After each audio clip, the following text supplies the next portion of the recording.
पंडित जी तुमने देखा ना, बाहर से बुला के अपमान कर रहे हैं। मैंने तो आपको पहले ही बोला था कि लड़की की माँ के चरित्र सही नहीं है। आने दो, फिर बताता हूँ। आप थोड़ा शांत हो जाइए। चुप करो, यहाँ पर तुम्हारी वजह से सब कुछ हो रहा है। हरिपत चौधरी को घर बुलाकर इतना अपमान। तुम्हें बाद में बताता हूँ। और देखिए ना, मुझे तो एक्चुअली माफ़ कीजिएगा, मुझे आप लोग काफ़ी देर से बैठे हुए हैं, लेट भी हो रहा है आप लोग को। और मेरे पिताजी। तेरे पिता किधर? तेरे पापा? तेरे पापा का कुछ पता है? हैं?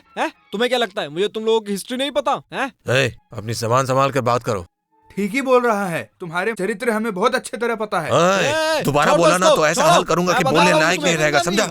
और ये नमूना, ये शादी करने लायक है।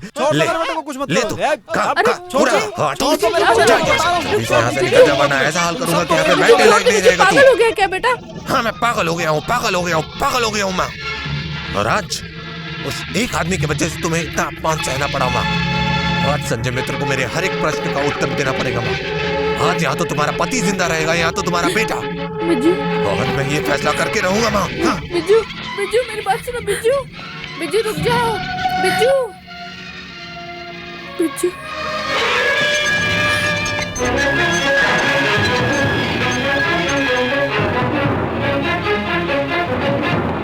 पापा,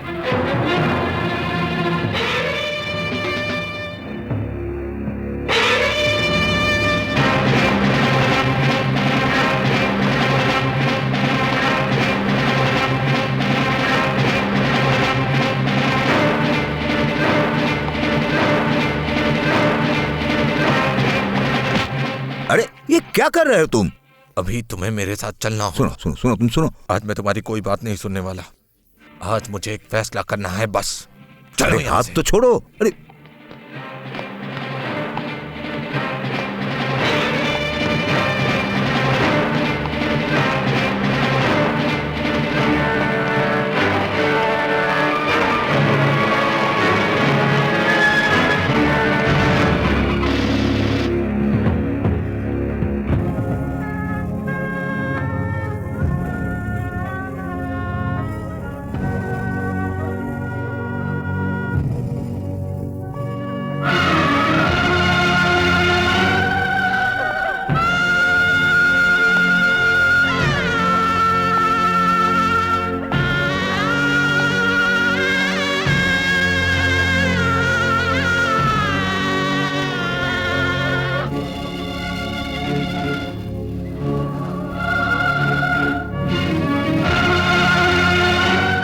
और कितने दिन ऐसे नाटक करोगी दादी? पता नहीं, शायद जितने दिन जिंदा रहूंगी उतने दिन।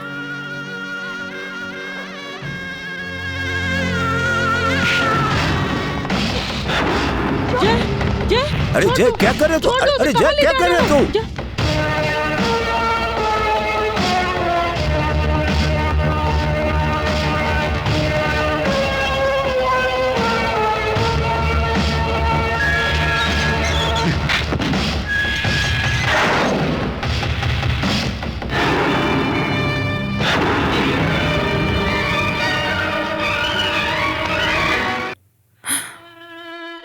सच में कितना अजीब है ना।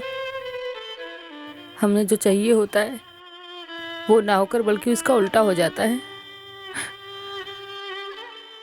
असल में सब कुछ इतना जल्दी हो गया, मैं कुछ समझ नहीं पाई क्या करूं। माँ जो अचानक गुजर गई, बिज्जू इसको झेल नहीं पा रहा है। हर समय सिर्फ उदास बैठा रहता है, किसी से कुछ भी बात नहीं करता है। हाँ पता है, बीजू का ऊपर माँ का एक अलग ही चाह था।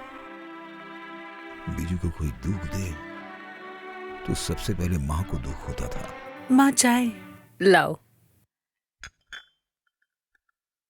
ये कौन है? पहचाना नहीं मैंने। ये मंदिरा बिज्जू की दोस्त है, बहुत ही अच्छी लड़की है। और ये है बीजू का पिता। ओह अरे खुश रहो खुश रहो। तुम रहती कहाँ हो? मैं दरअसल अभी तो ये मेरे पास ही रहती है। कुछ दिन पहले ही इसके पापा का एक्सीडेंट हो गया और वो गुजर गए। Very sad. इसका कोई नहीं है। तुम्हारे पिताजी का नाम क्या है? सत्यसाधन मुखर्जी। सत्यसाधन मुखर्जी मतलब वो नीमता हाई स्कूल का प्रिंसिपल? हाँ, क्या आप उन्हें जानते थे? हाँ, एक बार परिचय हुआ था। तुम्हारे पिता कब गुजरे? वो मरे नहीं, उनका खून हुआ है। कुलीन मंडल के डर से मैंने आज तक सब छिपाया। उस आदमी की डर से मैं अपने घर से भागकर यहाँ पर आ गई। बहुत बड़ा आदमी है वो कुलीन मंडल, वो मुझे नहीं छोड़ेगा। इतनी बड़ी दुनिया में मेरा कोई नहीं है।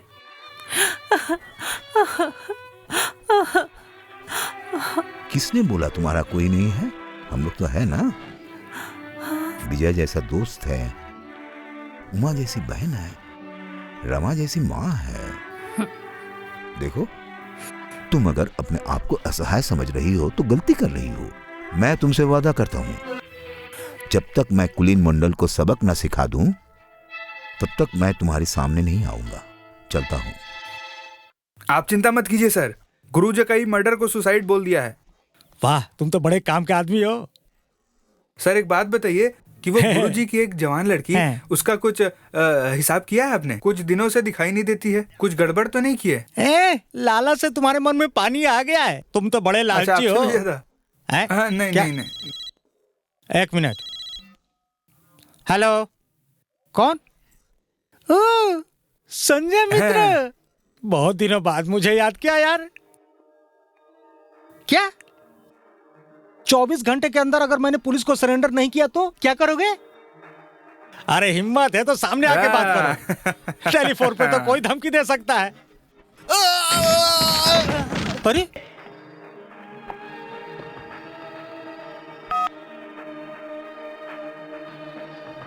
तुमने बुलाया नहीं, फिर भी मैं आ गया।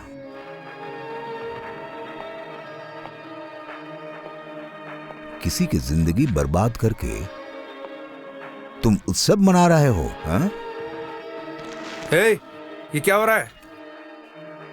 नवरत्न सभा में गोपाल भांड, सरकार को छोड़कर तुम इस नपुंसक को सेवा कर रहे हो। मुझे ज्ञान ना देकर अपने गिरेबान में झांको। वो तो मैं देखूंगा ही, लेकिन तुमसे सीखने की जरूरत नहीं है। अभी तो मेरा मन कर रहा है तुम्हारी वर्दी उतरवा कर यहाँ से निकाल दूं।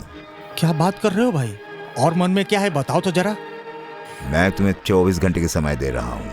अपने आप को कानून के हवाले कर दोगे, नहीं तो मैं ही कोर्ट, मैं ही जज और मैं ही जल्लाद बन जाऊंगा। You understand? You better understand.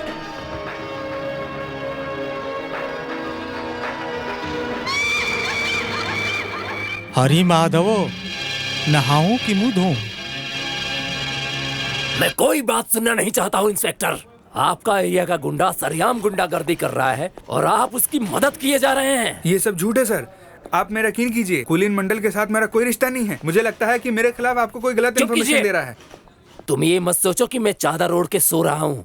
जल्दी से जल्दी कुलीन मंडल को अरेस्ट करो। लेकिन सर, कुलीन मंडल के खिलाफ अगर सबूत नहीं मिलता है तो उसके इस बेसिस पे अरेस्ट करेंगे। एविडेंस ढूंढने की रिस्पॉन्सिबिलिटी मेरी नहीं तुम्हारी है। सरकार भी तुम्हें इसीलिए बिठाकर सैलरी दे रही है। हाँ, ये तो आपने सच बोला, लेकिन आई से विल यू अरेस्ट कुलीन मंडल? नहीं तो तुम्हारे अगेंस्ट में मैं कोई स्टेप लूंगा। एक बात ध्यान से सुन लो, दूसरों को बचाते बचाते कहीं खुद को ना डुबा देना। नहीं सर, मैं देखता हूँ सर, मैं देखता हूँ क्या करना है सर। हाँ, मैं उसे अरेस्ट कर लूंगा। कोर्ट ले जाते टाइम उसके खिलाफ एविडेंस चाहिए होगा। वो बहुत पावरफुल लोग है, उसके खिलाफ गवाही कौन देगा? आप? मैं दूंगा।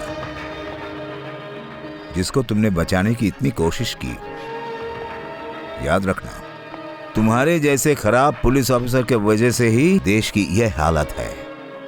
कुछ बुरा मत मानना, लेकिन अगर तुम्हारे सीट पर मैं बैठता, इस तरह के पुलिस ऑफिसर को पीट पीट के सीधा कर देता। मुझे क्या देख रहे हो?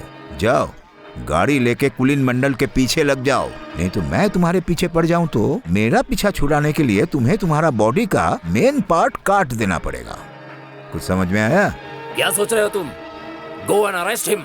सर,